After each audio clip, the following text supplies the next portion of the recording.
I've been enjoying fantasy lore ever since I was a kid, like 2 years old, when my grandfather was telling me stories about these mythical things and magical places and stuff like that. And naturally, throughout gaming and storytelling and everything, I've been exposed to a ton of creatures, like monsters and things like this.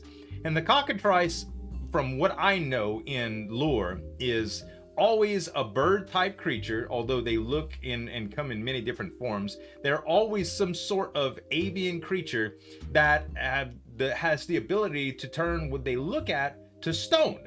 And a lot of times when I see the name of one of these beasts that is portrayed in the SCP universe, it turns out to be different than I thought it was. So it's going to be interesting to see what the cockatrice is all about by Dr. Bob, and it's SCP-1013. So we're gonna react to it today, guys. Make sure to subscribe to Dr. Bob. He's absolutely one of my favorites. Subscribe to me and like the video if you like reaction videos, and let's get into this one. The early morning sun rises, casting its radiance over the field. How pleasant. The shepherd stands guard, watching his sheep graze. It's a beautiful morning. Very the peaceful. sheep are quiet, and his loyal dog is at his side. Smells like But sheep the shepherd poop, but is perturbed. He is certain that there are sheep missing. okay. He wanders through the field, counting the sheep off one by one, but no matter how many times he counts, he simply cannot make the numbers gel. There are definitely 5 sheep missing. Wow. How is this even possible? His family has been in the sheep herding business for generations. Sure. They survive on the money that they make from shearing, selling, and spinning the wool from these sheep. I've watched They sheep can't shearing afford to videos simply before. lose Kind of sheep. crazy. That's money directly from the family wallet, food course. directly off the family table. But even worse, Farmers it's a need matter that of too. pride. He likes to think of himself as a good shepherd who cares about his flock. Losing a single sheep Sure. is a failure of his responsibility to his charges, and he can't stand it. He Livestock knows that if he versus returns pets to are the different, farm but without those I 5 feel missing him. sheep, he's going to be in big trouble. He's that already too. thinking about the lecture he's going to get from his father, and that's if he's lucky. 1 missing sheep might be forgiven. You lost half the 5? sheep, boy? He'll be lucky if his family doesn't throw him out of the house for his failure. It's true, man. It's imperative that he find them Can and you bring imagine? them back. It's kind of like wrecking He your mom and pats the dad's head car. of his trusty sheepdog. Every shepherd, of course, has a sheepdog to help them keep their flock safe. His dog has been with him for many years, and she has never failed in the past. She keeps watch over the flock as if they were her own puppies. So the where'd they shepherd go? thinks it very strange that his dog didn't bark to sound the alarm when the missing sheep started Right. to wander off. Right. Could something more sinister be at play here? Maybe someone stole his sheep. If a thief came during the night to sneak away with the lost sheep, that might explain why they were able to get away without his dog knowing. They might have been clever enough to cause some kind of distraction to Well, keep who her brought busy. him out? The You didn't shepherd notice when notices you brought that it the out? fence at the edge of the field is broken. This must be how the missing sheep got away. He Okay. examines the splintered wood. It's not a natural break, because the wood is sturdy and far from rotten. Definitely more to Someone this story. or something must have broken the fence sometime last night. Right. He clutches at his shepherd's crook, his brow set in determination. What you gonna do with that This stick, isn't man? good. It's looking An more and SCP. more likely that thieves are behind this disappearance. He needs to track them down, but he will have to be careful. Sheep thieves are usually desperate men, and they might resort to violence to protect their ill-gotten In this gains. case, it's not a A man. glint of sunlight flashes against It's a something shiny cockatrice. caught on the fence, catching the shepherd's eye. He scoops it up and examines it closely. It looks Better? like a scrap of fabric.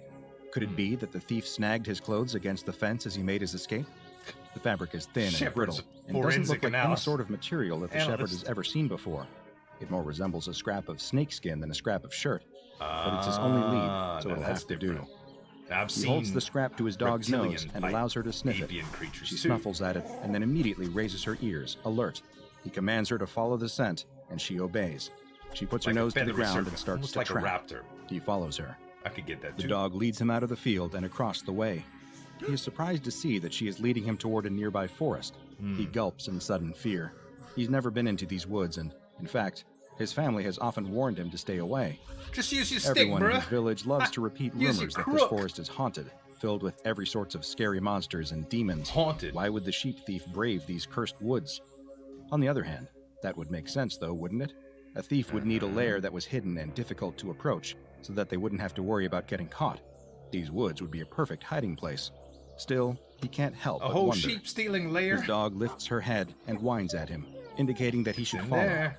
He steals his resolve Come and on, continues Lassie, on. let's go.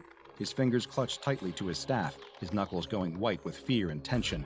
He's almost convinced that he might see a monster here in these woods, and he's ready to defend himself from the worst. Eventually, his dog leads him into an unexpected clearing. The shepherd blinks in amazement. The sheep thief Standing lair! at the center of the glen is what appears to be the remains ancient of ruins. an ancient temple. He hasn't given much thought to the history of this place, to all the people who lived here in Heck of a ancient spot times, for a hideout, and though, to what right? monuments they left If you behind. were a sheep thief. The crumbling ruins are I don't know what overgrown you'd with do vines, sheep there, and the but- columns look like they might disintegrate at a touch. He wonders what ancient civilization might have built this lost citadel, and what strange rites they might have performed here.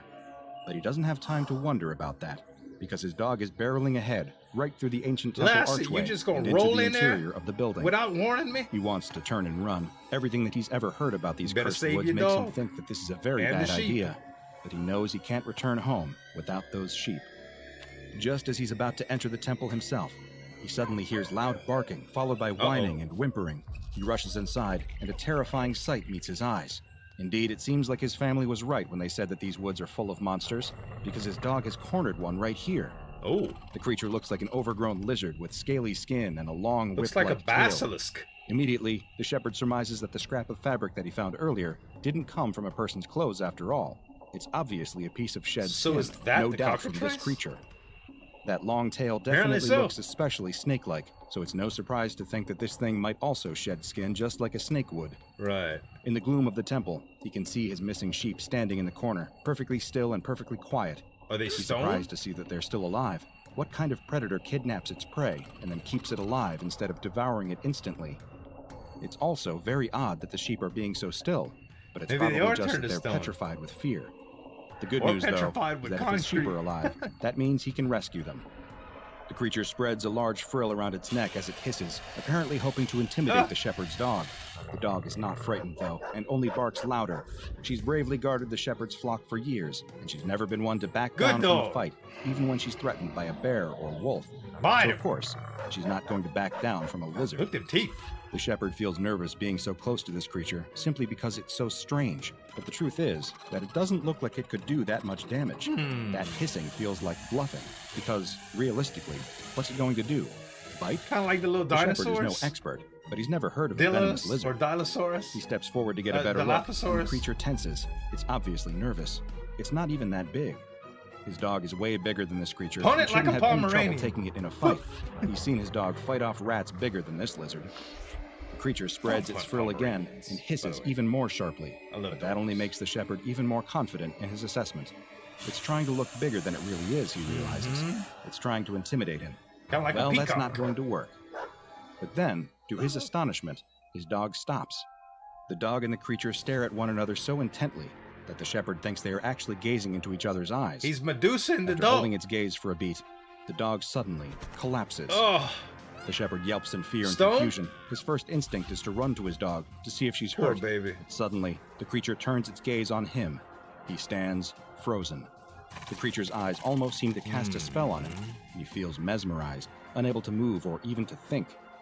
All his thoughts drain away, and the whole world starts to fade. Nothing is real except those two malevolent red eyes. Hypnosis. The shepherd is absolutely paralyzed. It's not just terror. He finds that he can't move a muscle. He can only watch as the strange reptile approaches his frozen dog and suddenly bites her on her exposed flank. It lashes out like a snake would when it injects venom into a victim. The shepherd was sure that Can't there do weren't any anything venomous about it. lizards in this area, but now he's not so sure when he's watching this scenario play out. He expects his dog might start to convulse or spasm if she's been poisoned, but she remains completely still. Suddenly, he sees something so shocking that he's certain he must be losing his mind. Could it be? The area around the bite is starting to change color, becoming a dull gray. Stone. But as he watches, he realizes to his horror that he's not just watching a color change. This is something more.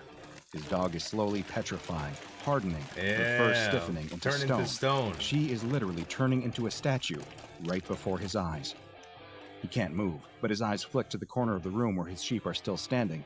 Now he understands. That's what happened. It was hard to tell before, because of the darkness and also because the very idea was so preposterous that it didn't even occur to him. But the reason that the sheep were so still and quiet was because they weren't sheep anymore. They were mere statues. Yeah. Somehow, this creature was able to turn things to stone with the force of its venom. He wants to scream, he wants to yell, he wants to break free and run away, but he's powerless to move. Yeah. Fear wells up inside him as he sees the creature turn its attention from his rapidly petrifying dog and start to move toward him.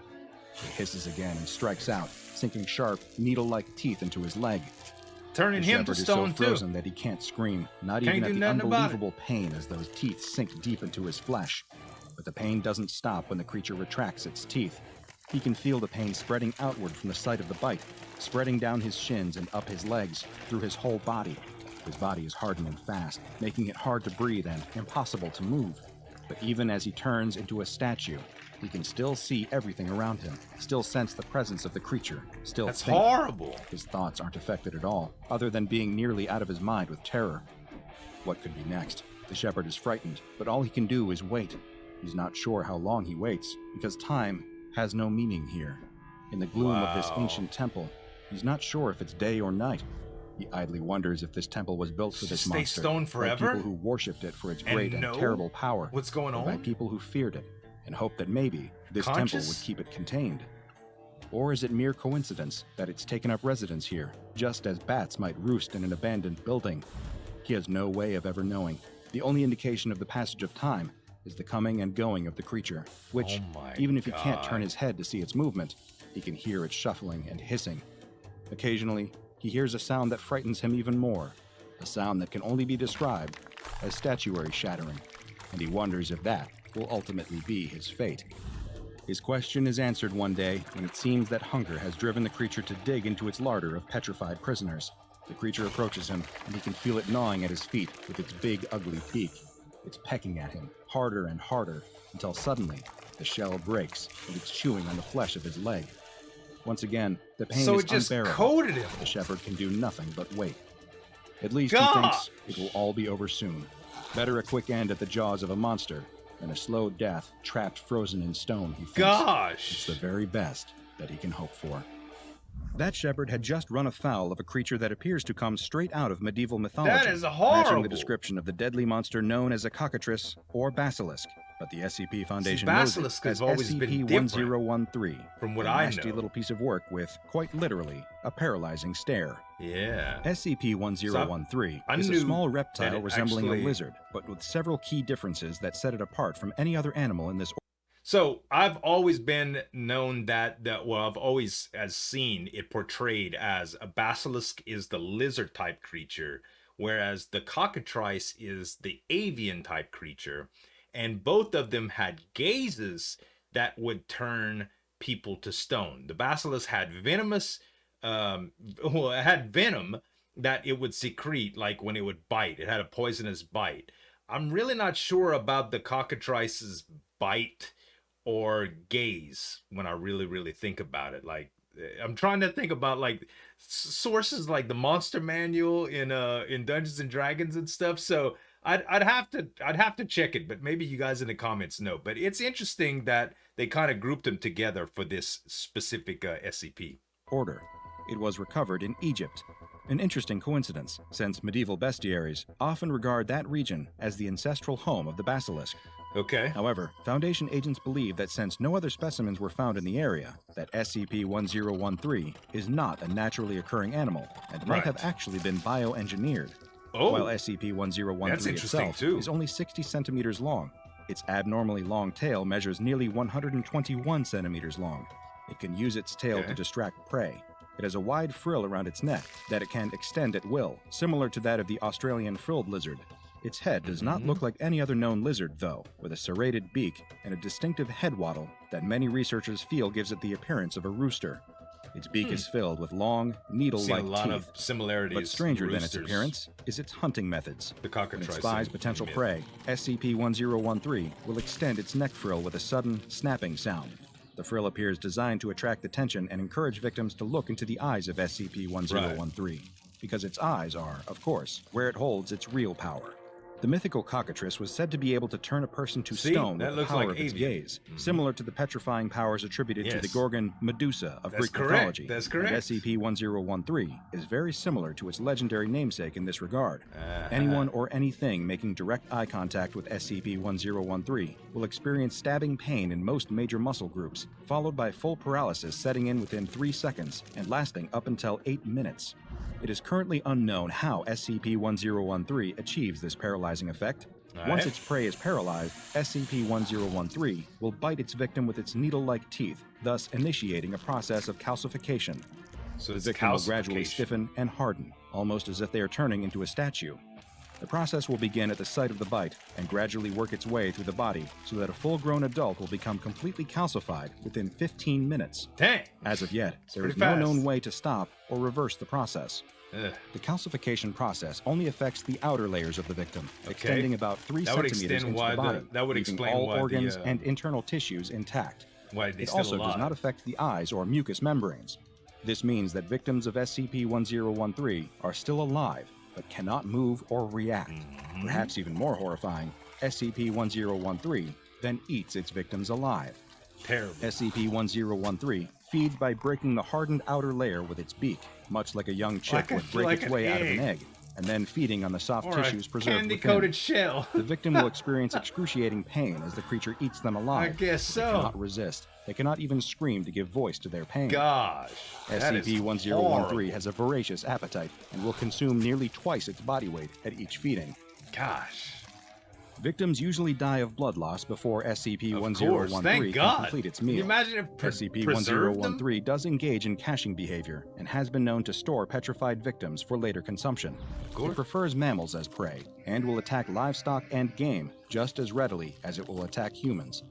In times when mammal food sources are not available, desperation may drive SCP-1013 to turn its attack paralyzing fish. powers on fish, birds, or even insects. So they eat It whatever. will only do this if it is near to starving. Right. SCP-1013 is hermaphroditic and, unlike other reptiles, does not reproduce sexually, but Okay. instead undergoes a process similar to budding or basic cellular division. Before reproducing, SCP-1013 will increase its feeding, gorging on food and growing rapidly in size. Eventually, it will develop cyst-like structures in its abnormally long tail, each of which contains a juvenile SCP-1013. Juvenile SCP-1013 hatch after only 48 hours.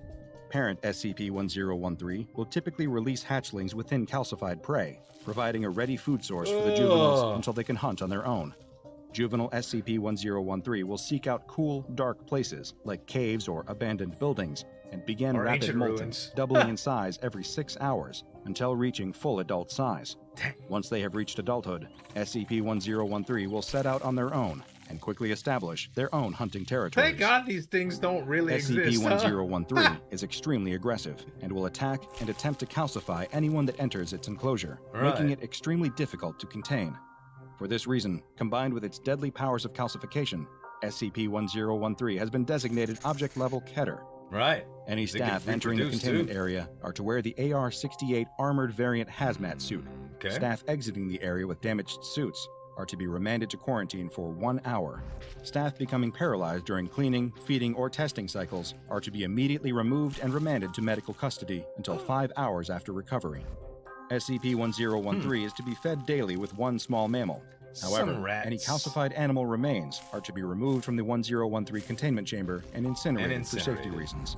1013 is a frightening reminder that, while many entities have piercing gazes, comparatively few can end your life. Few, however, does not mean zero. Right. Now go and watch another entry from the files of Dr. Bob, like SCP-4666, the Yule Man, for another tale of a mythical creature being That was a all really too good real. one. And you know, there's a lot of creatures that have these things in these kind of gazes in history. You know, my wife has a pretty paralyzing gaze when she's angry too. Now that she's a mythical creature, she knows I'm playing with her if she ever watches it. She don't really watch my videos, but just to say, she knows I'd be joking. I am joking, guys. I hope y'all really enjoyed this one. This one was a cool spin on the original Cockatrice. I like how they stayed true to the basic concepts, but they gave it a little bit of variation.